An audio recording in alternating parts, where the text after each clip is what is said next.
لو جاوبنا على الثلاث أسئلة دول هنعرف نفهم نفسنا بشكل أعمق مما كنا نعرفها قبل كده. وعلى فكرة، الناس اللي بتتكسل ان هي تجاوب على الأسئلة دي وتقعد مع نفسها وتدي نفسها الوقت ان هي تعالج نفسها فعلا من جوه، للأسف الشديد مقصرة في حق نفسها جدا. لأن نفسك اللي انت شايلها وعايش بيها طول الحياة، لو ما اديتهاش الوقت اللي هي محتاجاه وعالجتها فعلا من جوه واتألمت شوية مقابل انك توصل لمكان كويس مع نفسك، فانت هتدي مين الحاجة دي لو انت ما اديتهاش لنفسك؟ مين اللي يستحق انه ياخد منك اهتمامك ووقتك ووجعك عشان تحسن منه قدك؟ يا مساء الفل، اتمنى ان تكونوا بخير.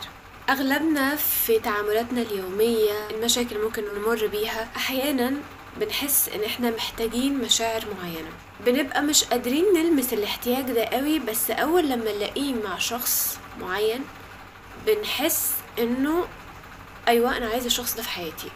الشخص ده ممكن يكون شخص اللي هو ارتباط، ممكن يكون صديق او صديقة، ممكن يكون وجود اخت او ام او اب او حد انت خلاص كونت عنه صورة معينة انه وجوده في حياتك اساسي ومهم ولا يمكن حياتك تكمل من غيره.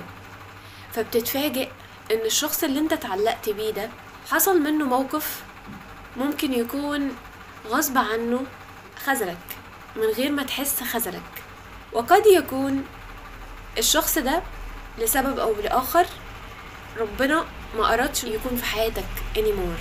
ممكن يكون سافر، ممكن يكون توفى لا قدر الله، ربنا يعافي الجميع ويرحم الجميع يا رب. فالحكمة من كل الحاجات دي أحيانا بنوصل لها في الآخر إنه الإنسان بيكون ما يتعلقش بالناس، لأنه في الآخر لو تعلق بحاجة قوي هيتوجع فيها قوي كخذلان أو كفقدان.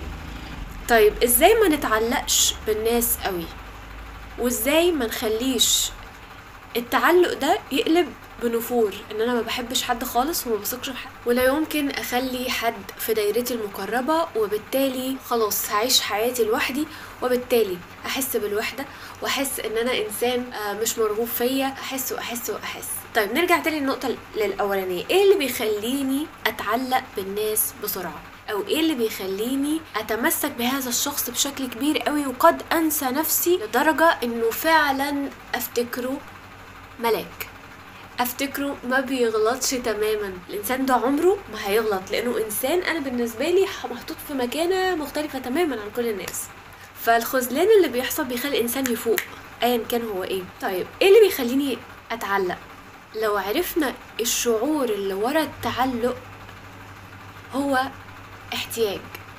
قد يكون احتياج حب، قد يكون احتياج انتماء او احساس الانتماء ان انا منتمي لشيء، قد يكون احتياج لاني اكون متشافة، احس بقيمتي، احس ان انا انسانة موجودة، احس ان انا محبوبة، احس ان انا ايا كان الشعور ايه، بس هو غالبا بيكون في الحتة دي اللي هو الحب، الامان، الانتماء، الشعور اني متشاف او متقدر، حاجات كتيرة جدا.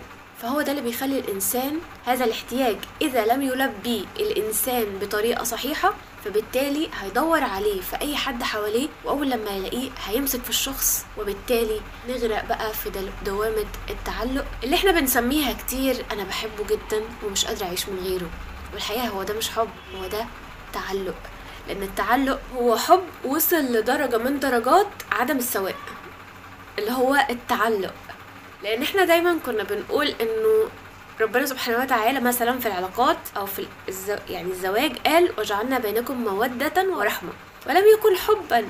ليه؟ لان المودة والرحمة هي اللي بتخلي العلاقة تكون في مستواها السوي او في المكان اللي المفروض العلاقة تبقى فيه نورمال، تبقى طبيعية، يبقى فيها نوع من انواع الاتزان في التعامل والخذ والهات والكلام ده كله في العلاقة عموما بشكل عام. فهو لم يكن حبا. وخلي بالك خلي بالك ان الحب اتذكر في القرآن في مواقف غير سوية، زي مثلا امرأة العزيز قد شغفها حبا، واحنا عارفين قصة سيدنا يوسف الى الاخر. فالفكرة ان الحب اللي بيوصل لدرجة التعلق هو مش حب صحي، هو حب فيه خلل وناشئ عن وجود احتياج لم يلبى.